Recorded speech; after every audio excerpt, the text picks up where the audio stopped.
আসসালামু আলাইকুম। বাংলাদেশ বেতার খুলনা, খবর পড়ছি মোহাম্মদ জাহিদুল ইসলাম। গতকাল থেকে শুরু হয়েছে আত্মশুদ্ধি, সংযম ও সিয়াম সাধনার মাস পবিত্র মাহে রমজান। রোজা রাখা ও সংযমের মাধ্যমে আত্মশুদ্ধির মধ্য দিয়ে ধর্মপ্রাণ মুসলমানগণ এ মাস অতিবাহিত করবেন। রমজানে মুসলমানরা দীর্ঘ এক মাস দিনে রোজা রেখে এ মাসে সিয়াম সাধনা করে থাকেন।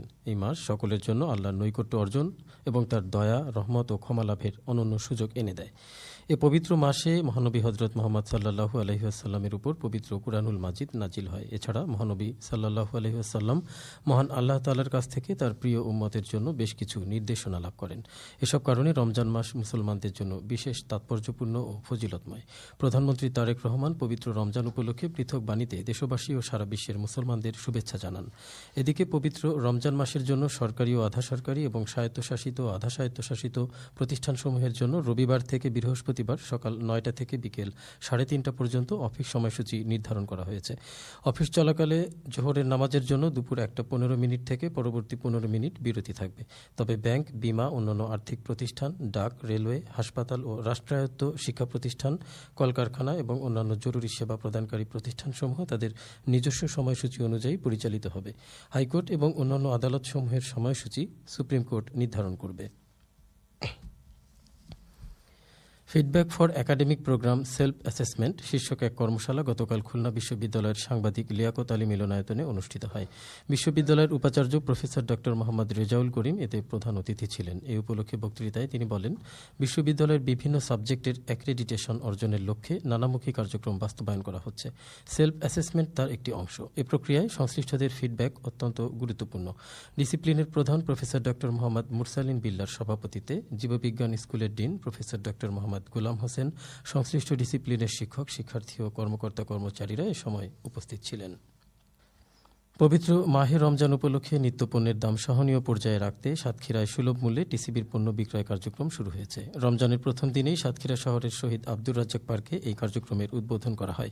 গতকাল অতিরিক্ত জেলা প্রশাসক সার্বিক প্রধান অতিথি হিসেবে বিক্রয় কার্যক্রমের আনুষ্ঠানিক উদ্বোধন করেন। এ সময় একজন ক্রেতা মোট ৫৯০ টাকার একটি পূর্ণাঙ্গ প্যাকেজে ১১৫ টাকা দরে ২ লিটার ভোজ্য তেল, ৭০ টাকা দরে ২ কেজি মসুর ডাল, ৮০ টাকায় ১ কেজি চিনি, ৬০ টাকায় ১ কেজি ছোলা এবং ১৬০ টাকা কেজি দরে ৫০০ গ্রাম খেজুর কিনতে পারছেন। সম্প্রতি বাগেরহাটের ফকিরহাট উপজেলার নলধা মৌভোগ ইউনিয়নের মৌভোগ পশ্চিমপাড়া গ্রামে ভয়াবহ অগ্নিকাণ্ডে ক্ষতিগ্রস্ত একটি পরিবারকে গতকাল সরকারি সহায়তা প্রদান করা হয়।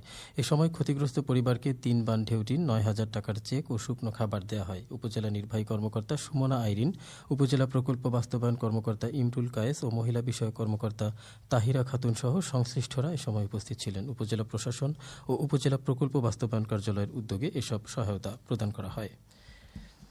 সাতক্ষীরায় এবার আমের বাম্পার ফলন হওয়ার আশা করা হচ্ছে। দেশি বিদেশি বাজার ধরতে আম বাগানগুলোতে বৈজ্ঞানিক পদ্ধতিতে চলছে পরিচর্যার কাজ। এবার এর উপর শুনুন আমাদের জেলা সংবাদদাতা। কৃষি সম্প্রসারণ অধিদপ্তর সূত্রে জানা যায়, সাতক্ষীরায় ল্যাংড়া, আম্রপালি, হিমসাগর সহ বিভিন্ন জাতের আম চাষ করা হয়েছে ৪,১৩৭ হেক্টর জমিতে। ফলন ভালো হলে ৭০ থেকে ৮০,০০০ মেট্রিক টন আম উৎপাদন হবে বলে আশাবাদ কৃষি কর্মকর্তাদের। সাতক্ষীরার আমবাগানগুলো এখন মুখরিত মৌ মৌ গন্ধে। থোকা থোকা মুকুলের বাহার বাড়িয়ে দিচ্ছে আমবাগানের সৌন্দর্য। গত বছরের মতো এবারও লাভের আশা করছেন চাষিরা। এবার ফলন আল্লাহ দিলে আবহাওয়া অনুকূলে থাকায় আমের বোল প্রচুর হয়েছে। আম গাছে আল্লাহ তাআলা দিলে অনেক সুন্দর অবস্থা আছে এবং যেভাবে অবস্থা এখন আবহাওয়া অনুকূলে আছে, এভাবে যদি ফল দাঁড়ায় তা এবার আমের ফলন আল্লাহ দিলে অনেক সুন্দর হবে এবং আশাবাদ আছে যে লাভজনকভাবে ব্যবসা হবে অনেক। নিরাপদ আম উৎপাদন ও বাজারজাতকরণের জন্য কৃষি বিভাগ কাজ করে যাচ্ছে বলে জানান কৃষি সম্প্রসারণ অধিদপ্তরের অতিরিক্ত উপপরিচালক কৃষিবিদ ইকবাল আহমেদ। বর্তমানে আমাদের প্রায় ১০০% আম গাছেই মুকুল চলে এসেছে। যদি পরিস্থিতি ভালো থাকে তাহলে আমাদের আমের সম্ভাব্য ফলন প্রায় ৭০,০০০ থেকে ৮০,০০০ মেট্রিক টন হতে পারে। ইতিমধ্যে আমরা কৃষক পর্যায়ে নিরাপদ ফসল আম উৎপাদনের জন্য বিভিন্ন ধরনের পরামর্শ দিচ্ছি। এ কাজে আমাদের উপজেলা কৃষি অফিসার থেকে শুরু করে মাঠ পর্যায়ের উপসহকারী কৃষি কর্মকর্তারা নিয়োজিত আছেন। সাতক্ষীরার চাষিরা উৎপাদন করবেন নিরাপদ আম, যা দেশে ও বিদেশে কুড়িয়ে আনবে জেলার সুনাম। এ প্রত্যাশা কৃষিবিদদের।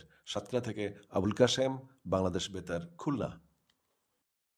জাতীয় ভোক্তা অধিকার সংরক্ষণ অধিদপ্তরের খুলনা বিভাগীয় কার্যালয়ের উপপরিচালক ও সহকারী পরিচালকের নেতৃত্বে গতকাল মহানগরীর বিভিন্ন বাজারে অভিযান চালিয়ে বিভিন্ন প্রতিষ্ঠানের 7টি প্রতিষ্ঠানের মালিকের কাছ থেকে 21,500 টাকা জরিমানা আদায় করা হয়।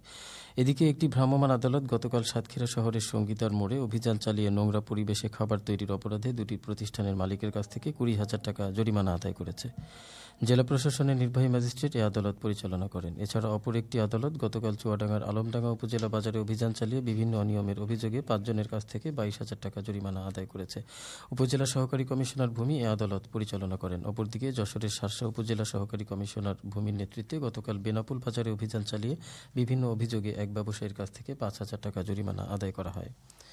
আজ 2রা রমজান। খুলনা মহানগর ও এর পার্শ্ববর্তী এলাকায় ইফতার সন্ধে 6টা 2 মিনিটে এবং আগামীকাল সাহারির শেষ সময় ভোর 5টা 13 মিনিট। সবশেষে আবহাওয়া। আজ বেলা 1টা পর্যন্ত পূর্বাভাসে বলা হয়েছে অভ্যন্তরীণ নদীবন্দরগুলোর জন্য কোনো সতর্কবাণী নেই এবং কোনো সংকেত দেখাতে হবে না। খবর শেষ হলো। আমাদের পরবর্তী খবর প্রচারিত হবে দুপুর 12টা 10 মিনিটে বাংলায়।